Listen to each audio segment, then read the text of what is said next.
नमस्कार प्यारे साथियों। आज की क्लास में आप सभी का स्वागत है।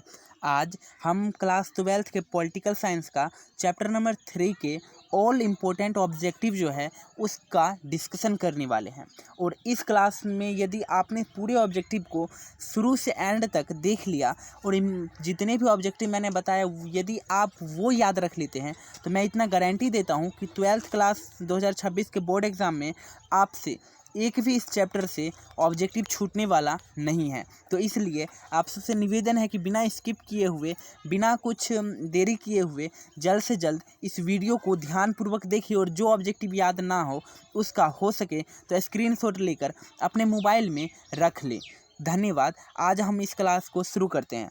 देखिए, हम हर रोज़ आपको बता देते हैं कि हमारा लक्ष्य क्या है। तो 2026 के बोर्ड एग्ज़ाम में 12th क्लास में 450 मार्क्स ला के 450 मार्क्स ला के हम अपने स्टेट लेवल पे टॉप करें और अपने माता पिता और अपने संबंधी अन्य लोगों का नाम रोशन करें। तो चलिए बिना देरी किए हुए हम लोग इस क्लास को शुरू करते हैं। तो पहला हमारा क्वेश्चन है कि अमेरिका के वर्ल्ड ट्रेड सेंटर पर आतंकवादी हमला कब हुआ था। देख लीजिए, यहाँ पे मैं कुछ बता रहा हूँ उसको पहले आप ध्यान से सुनिएगा। तो आपका इस क्वेश्चन का राइट आंसर क्या होगा वो आप खुद ही बता देंगे। देखिए, हम लोग किस प्रकार डेट को लिखते हैं। तो पहले दिन को, तारीख को देते हैं। कितना तारीख है आज? तो आज मान लीजिए 10 तारीख है। कौन सा महीना है? तीसरा महीना यानी कि मार्च है। और कौन सा है? तो 2025 सन है। अब देखिए, हम लोग पहले तारीख को देते हैं उसके बाद महीने को देते हैं, किंतु अमेरिका में इसका उल्टा होता है। पहले वो सब डेट महीने को देते हैं, कौन सा महीना है, इसके बाद वे सब डेट को देते हैं। यानी कि मार्च है तो वो सब पहले तीसरा महीना लिखेगा, उसके बाद 10 तारीख और उसके बाद 2025 लिखेगा। अब हमसे ये पूछा गया है कि अमेरिका के वर्ल्ड ट्रेड सेंटर पे आतंकवादी हमला कब हुआ था। तो देखिए, इसका राइट आंसर ए है, 11 सितंबर 2001। किंतु आपसे किस प्रकार क्वेश्चन पूछा जा सकता है कि 9/11 की घटना कब हुई थी। तो 9/11 मतलब सितंबर, यानी कितना तारीख को आतंकवादी हमला हुआ था? तो 11 सितंबर को। तो 11 तारीख है और सितंबर महीना है। तो सितंबर कौन सा महीना होता है? 9वां महीना होता है। तो 9वां महीना और कितना तारीख है? 11। तो इस कारण से हम लोग अमेरिका में देखते हैं कि पहले वे सब महीने को लिखते हैं, इसके बाद इस तारीख को लिखते हैं। तो यहाँ पे लेकिन हम लोग कैसे लिखते हैं? तो हम लोग पहले तारीख को लिखते हैं। जैसे 11 तारीख है तो 11 तारीख, और सितंबर है तो इसके बाद 9वां महीना देंगे और उसके बाद 2025 लिखेंगे। तो हमारा जो राइट आंसर हो जाएगा, आई होप कि इसमें आपको समझ में आ गया होगा। तो हमारा इसमें जो राइट आंसर हो जाएगा वो ए बिल्कुल सही हो जाएगा। 11 सितंबर 2001 को हुआ था। और यदि आपसे ये पूछ ले कि 9/11 की घटना कब हुई थी, तो वो भी आपका यही हो जाएगा। 9/11 मतलब 9वां महीना और 11 तारीख। तो 9वां महीना 11 तारीख। लेकिन हम लोग क्या करते हैं, हम लोग पहले तारीख को लिखते हैं। तो 11 तारीख 9वां महीना, सितंबर को हम लोग 9वां महीना कहते हैं और 2001 में। तो आपको आई होप कि सिंपल रूप से समझ में आ गया होगा पहला क्वेश्चन। ये हमारा बिल्कुल राइट हो जाएगा। चलिए नेक्स्ट, ये देखिए हम लोग नोट के रूप में भी लाए थे ताकि आपसे इस क्वेश्चन में कुछ भी ना छूटे। तो चलिए देख लीजिए आप लोग, ये रहा हमारा नोट्स के रूप में। ये देखिए, 9/11 की घटना किसने किया था। तो देखिए, वो पाकिस्तान का एक व्यक्ति था जिसका नाम ओसामा बिन लादेन था। ओसामा बिन लादेन, इसी ने अमेरिका के जो बड़े बड़े 2 बिल्डिंग था वहीं पर आतंकवादी हमला किया था। कब? 2001 में, 11 सितंबर 2001 में, जो कि जिसे हम लोग 9/11 की घटना भी कहते हैं। क्या? 9/11 की घटना कहते हैं इसी को। तो ये हमारा ऑप्शन ए बिल्कुल राइट हो जाएगा। किसने किया था? ओसामा बिन लादेन द्वारा। तो ऑप्शन हमारा ए बिल्कुल राइट हो जाएगा। चलिए अगला देख लीजिए। अगला हमारा क्वेश्चन है आपकी स्क्रीन पे, बराक ओबामा किस देश के राष्ट्रपति हैं। तो देखिए, बराक ओबामा जो है वो अमेरिका के राष्ट्रपति है। ऑप्शन ए हमारा बिल्कुल राइट हो जाएगा, जो कि ये इंपॉर्टेंट क्वेश्चन है और इससे पहला वाला भी इंपॉर्टेंट क्वेश्चन था। इसलिए आपको हो सके तो इसका स्क्रीनशॉट ले लीजिएगा और उससे पहले भी जो मैंने आपको बताया पहले क्वेश्चन का, उसको भी आप स्क्रीनशॉट लेके रख लीजिएगा। यहाँ पे हमसे पूछा गया था कि बराक ओबामा किस देश के राष्ट्रपति थे। तो वो अमेरिका के राष्ट्रपति थे। किंतु वर्तमान में अमेरिका के राष्ट्रपति कौन है? तो वो जो हो जाएगा वो हमारा डोनाल्ड ट्रंप हो जाएगा, जो कि ऑप्शन में यहाँ पे नहीं दिया हुआ है। यदि यहाँ पे ऑप्शन में बराक ओबामा छोड़कर डोनाल्ड ट्रंप दे दे तो उसका भी आप लोग अमेरिका ही लगाइएगा, क्योंकि वो भी अमेरिका के वर्तमान राष्ट्रपति है 2025 में। अगला देख लीजिए, अगला हमारा क्वेश्चन ये रहा आपके स्क्रीन पे, जवाब दीजिए। इराक द्वारा कुवैत पर हमला कर कब्जे में कर लेने की घटना कब हुई थी? देखिए, ये पहले आप ध्यान से सुनिएगा।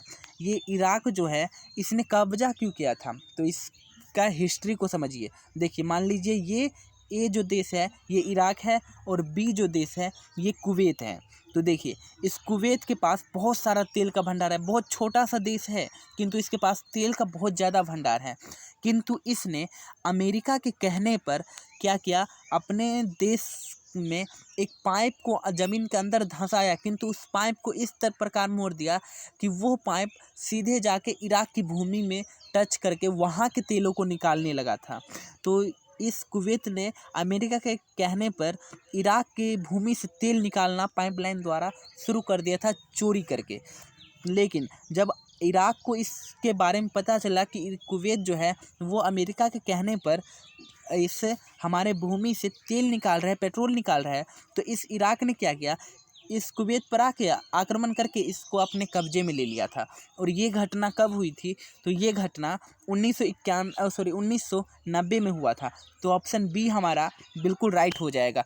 और देखिए, इससे आगे मैं आपको घटना बताऊं तो जब इस कुवैत ने इस पर आक्रमण करके इराक ने जब कुवैत पर आक्रमण करके कुवैत को अपने कब्जे में ले लिया था, तो इसके बाद जस्ट एक साल के बाद 17 जनवरी 1991 को हाँ, खारी युद्ध हुआ था। कब? 1991 को, 17 जनवरी 1991 को।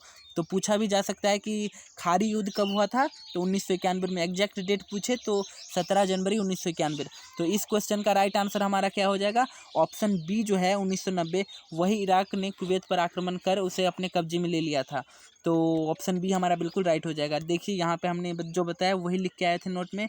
कुवैत ने इराक से तेल निकाला यूएसए के कहने पर, और यूएसए हेल्प कब किया, 1991 में। और देखिए, खारी युद्ध जब हुआ था 1991 में, उसी समय इराक ने कुवैत का मदद भी किया था ताकि ये जो इराक है, इराक ये कुवैत पर से अपना कब्जा को हटा ले और कुवैत फिर से स्वतंत्र बन जाए। तो अमेरिका के कहने पर जिस प्रकार कुवैत ने तेल निकाला था, उसी प्रकार जब कुवैत पर इराक ने कब्जा कर लिया था तो अमेरिका ने कुवैत को छुड़ाने के लिए उसकी मदद भी की थी। तो कब किया था, 1991 में, जो कि यही खारी युद्ध के नाम से भी जाना जाता है। तो चलिए अगला देख लीजिए। अगला हमारा क्वेश्चन 4 नंबर का है कि खारी युद्ध कब आरंभ हुआ था। लो, मैंने आपको बताया कि जब कुवैत ने इराक की भूमि से तेल निकाला था, तो जब पता चला इराक को, तो कुवैत पर आक्रमण करके उसको कब्जे में ले लिया। तब एक साल के बाद, मतलब एक साल बीता और उसी के जस्ट बाद अमेरिका कहने पर कुवैत ने तेल निकाला था इराक की भूमि से। तो अमेरिका ने कुवैत पर आक्रमण इराक पर आक्रमण करके कुवैत को इस इराक के चंगुल से फिर से स्वतंत्र कर दिया और फिर कुवैत स्वतंत्र हो गया था। तो ये घटना कब हुई थी, खारी युद्ध। यह युद्ध जो हुआ था अमेरिका के और इराक के बीच, यह युद्ध 17 जनवरी 1991 में हुआ था। और इसी युद्ध को हम लोग खारी युद्ध के नाम से जानते हैं। अर्थात तो ऑप्शन ए जो है वो हमारा बिल्कुल राइट हो जाएगा। 5 नंबर का क्वेश्चन देख लीजिए। अगला हमारा क्वेश्चन है, खारी युद्ध के समय इराक के राष्ट्रपति कौन थे। तो आपको पता है खारी युद्ध कब हुआ था, 17 जनवरी 1991 को, है ना। सबको पता है 17 जनवरी 1991 को खारी युद्ध हुआ था। अब देखिए, उस समय में इराक के राष्ट्रपति कौन थे। तो देखिए, ऑप्शन हमारे पास है ए सद्दाम हुसैन, बी जलाल तालिबानी, सी मोहम्मद हसन अल बकर, या फिर डी इनमें से कोई नहीं। तो देखिए, खारी युद्ध इस समय हुआ था 17 जनवरी 1991 में इराक और अमेरिका के बीच। वही पेट्रोल को लेकर जब कुवैत ने इराक की भूमि से तेल निकाला था। तो खारी युद्ध के समय इराक के राष्ट्रपति कौन थे, तो इसका ऑप्शन ए बिल्कुल सही हो जाएगा। सद्दाम हुसैन उस समय में इराक के राष्ट्रपति थे। तो चलिए नेक्स्ट क्वेश्चन देख लीजिए। अगला हमारा क्वेश्चन है, ऑपरेशन डेजर्ट स्टॉर्म क्या है। ये जो ऑपरेशन डेजर्ट स्टॉर्म है ये क्या है। तो देखिए, ऑप्शन देख लीजिए। थार रेगिस्तान के विकास के लिए, बिल्कुल नहीं भाई। ऑपरेशन डेजर्ट किसी और काम के लिए बनाया गया था, देख लीजिए, ये बिल्कुल गलत है। बी ऑप्शन हमारे पास है, संयुक्त राष्ट्र संघ द्वारा इराक पर सैन्य कार्रवाई।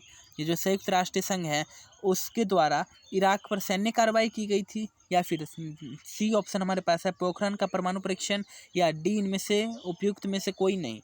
तो हमारा जो इस क्वेश्चन का राइट आंसर की बात करें तो वो हमारा जो राइट आंसर हो जाएगा वो बिल्कुल राइट बी ऑप्शन हो जाएगा, क्योंकि ऑपरेशन डेजर्ट स्टॉर्म जो है वो संयुक्त राष्ट्र संघ द्वारा इराक पर सैन्य कार्रवाई के लिए शुरू किया गया था, अर्थात ऑप्शन बी हमारा बिल्कुल राइट हो जाएगा। अगला देख लीजिए, अगला हमारा क्वेश्चन है खारी युद्ध कब समाप्त हुआ था।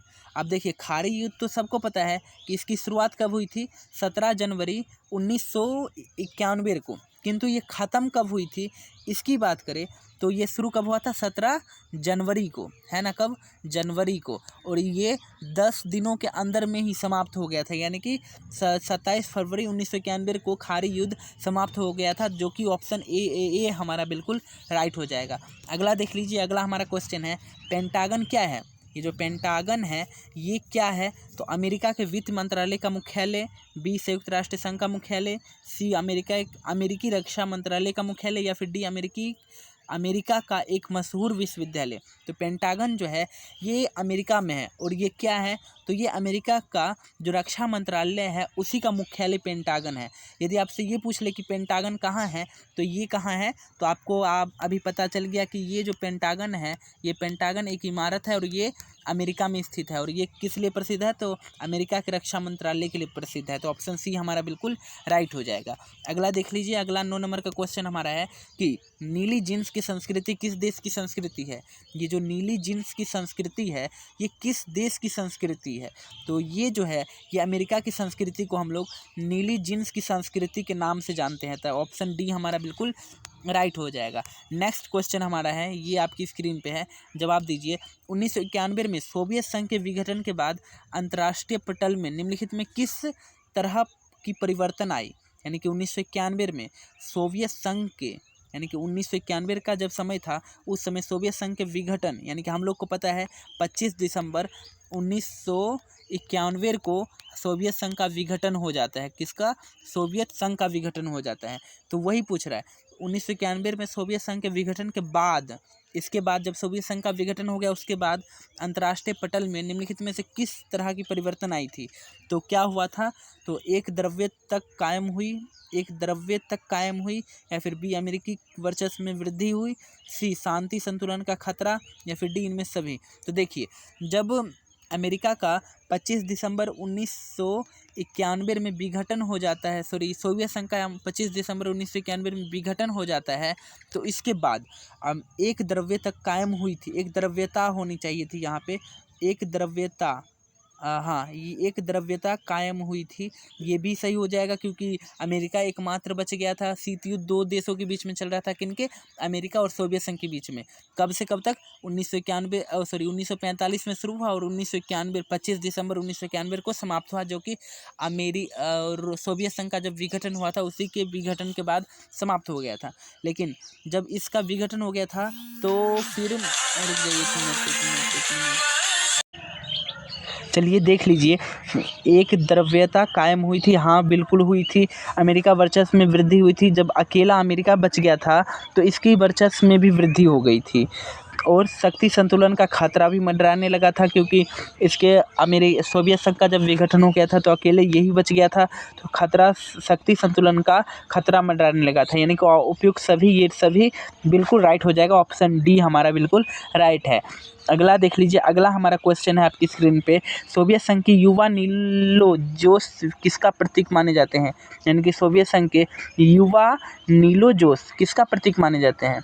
ये जो सोवियत संघ का युवा नीलो जोश है ये किसका प्रतीक माने जाते हैं, तो ये जो है ये आज़ादी का प्रतीक माने जाते हैं। तो ऑप्शन सी हमारा बिल्कुल राइट हो जाएगा। नेक्स्ट देख लीजिए, भारत परमाणु अप्रसार संधि पर हस्ताक्षर क्यों नहीं किया था। देखिए 1967 के दौरान एक अमेरिका द्वारा संधि लाई गई थी, जिसमें उसने कहा था कि जो भी 1967 से पहले अपना परमाणु परीक्षण कर दिया है, परमाणु बना लिया है तथा वो रख लिया है, तो वो देश परमाणु को रख सकता है, किंतु अब खतरे को ध्यान में रखते हुए 1967 के बाद अगर कोई देश परमाणु बनाता है तो उसको परमाणु बनाने की अनुमति नहीं रहेगी, ना ही वो परमाणु बम को रख सकता है। तो ये संधि थी, किंतु अमेरिका उस समय में बहुत सारे परमाणु हथियार बना लिए थे और अन्य देशों ने भी बना लिया था, किंतु भारत के पास परमाणु एक भी नहीं था, बहुत होगा भी तो बहुत कम मात्रा में होगा।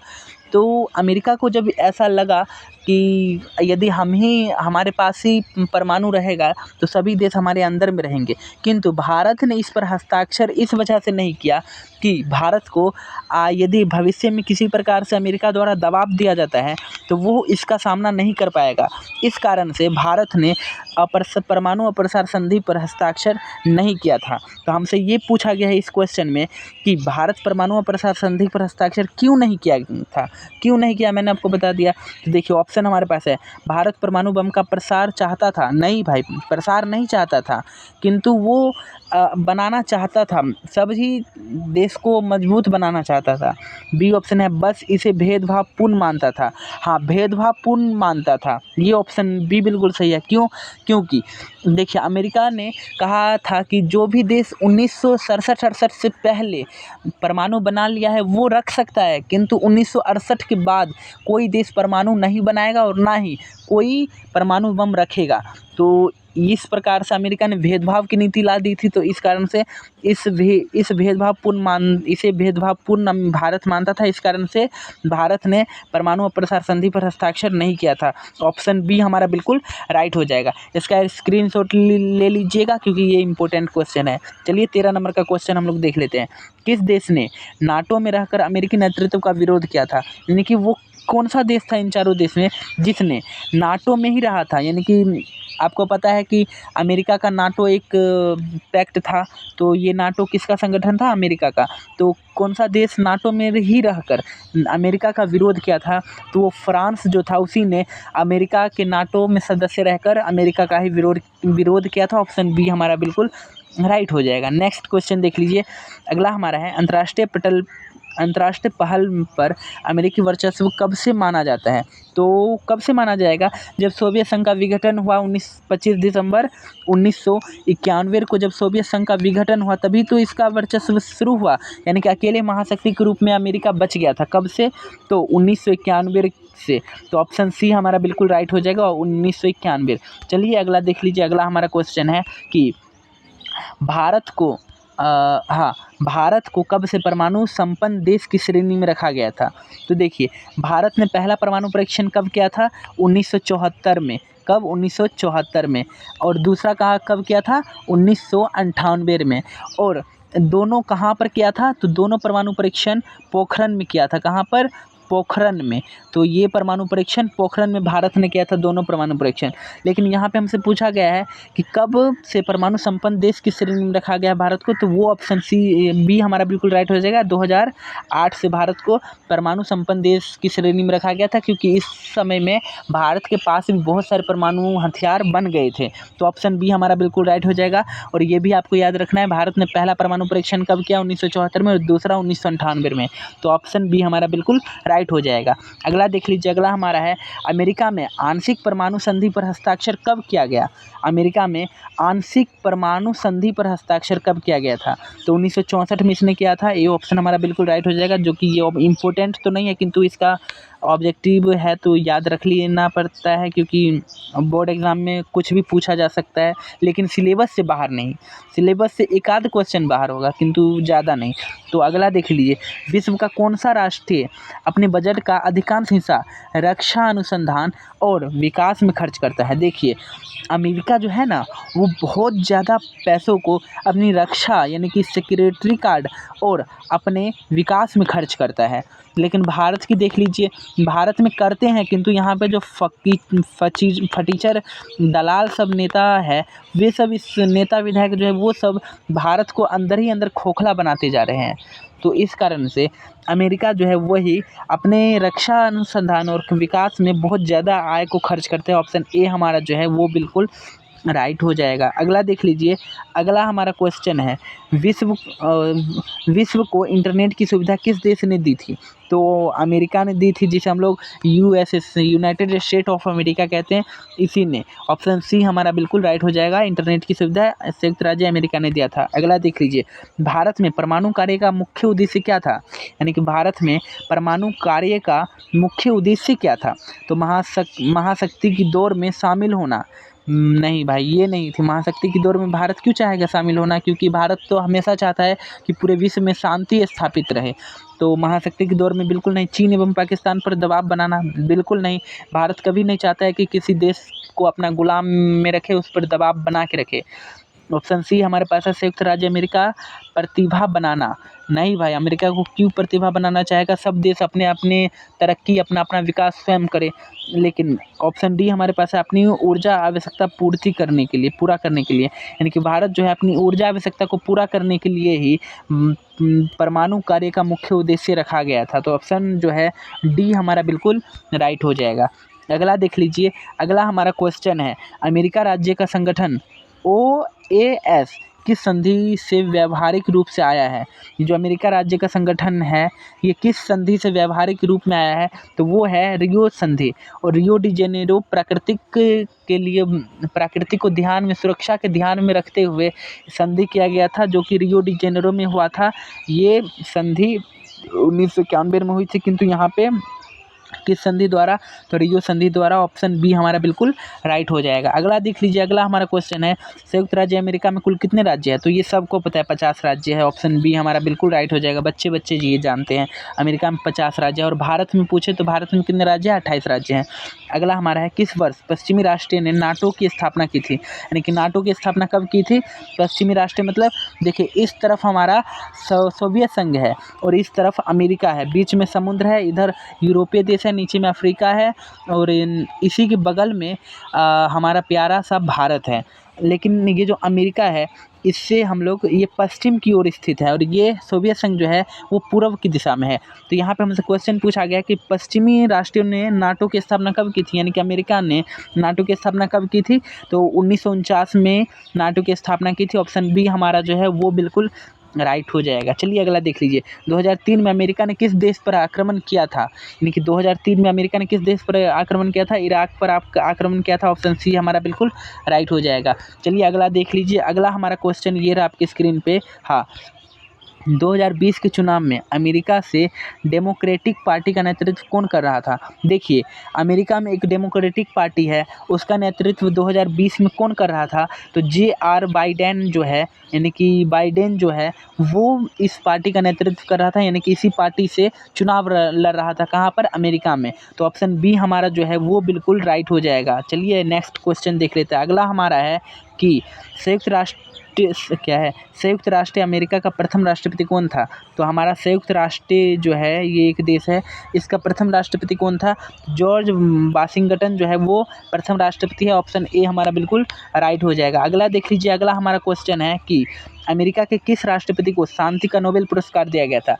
तो देखिए, अमेरिका का पहला जो राष्ट्रपति है वो जॉर्ज वाशिंगटन है, किंतु सबसे पहला जो शांति पुरस्कार दिया गया था वो बराक ओबामा को दिया गया था। कौन सा पुरस्कार, शांति नोबेल का पुरस्कार। तो ऑप्शन बी हमारा बिल्कुल राइट हो जाएगा। अगला देख लीजिए, अगला हमारा क्वेश्चन है कि निम्नलिखित में कौन सा देश नाटो का सदस्य है।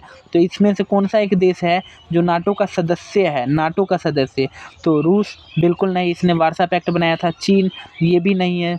भारत गुट निरपेक्ष देश है, किसी का सदस्य नहीं है, नहीं अमेरिका का नाटो का और ना ही सोवियत संघ का वार्सा पैक्ट का। किंतु ब्रिटेन जो है, ब्रिटेन जो हम भारत पर अधिकार किया था, भारत को गुलाम बनाया था अंग्रेजों, यही ब्रिटेन जो देश है ये नाटो का सदस्य था। ऑप्शन डी जो है वो हमारा बिल्कुल राइट हो जाएगा। अगला, हाँ देख लीजिए बच्चों, आज का क्वेश्चन इस चैप्टर नंबर 3 से इतना ही था, जो कि पूरा इम्पोर्टेंट है। और यहाँ से मैं ये गारंटी देता हूँ कि इस चैप्टर से आपका एक भी बाहर से क्वेश्चन नहीं पूछने वाला है। जितना मैंने आपको बताया, यदि उसी क्वेश्चन को आप याद रख लेते हैं तो वही आपको एग्ज़ाम में काफ़ी ज़्यादा हेल्पफुल होगे। और जो क्वेश्चन कुछ आगे पीछे होगा वो तो मॉडल पेपर आने वाला है, उसके द्वारा तो हम लोग आपको कवर करा ही देंगे। तो आपको इसमें जो इस वीडियो में जो क्वेश्चन बताया हूँ उसको ध्यानपूर्वक देख के उसको पूरी तरह से याद करते हुए चलना है। तो चलिए आज की क्लास को हम लोग एंड करते हैं। जहाँ पे रहिए, स्वस्थ रहिए, मस्त रहिए, अपने पढ़ाई में बिजी रहिए। चलिए नेक्स्ट वीडियो में हम लोग मिलते हैं। Bye bye.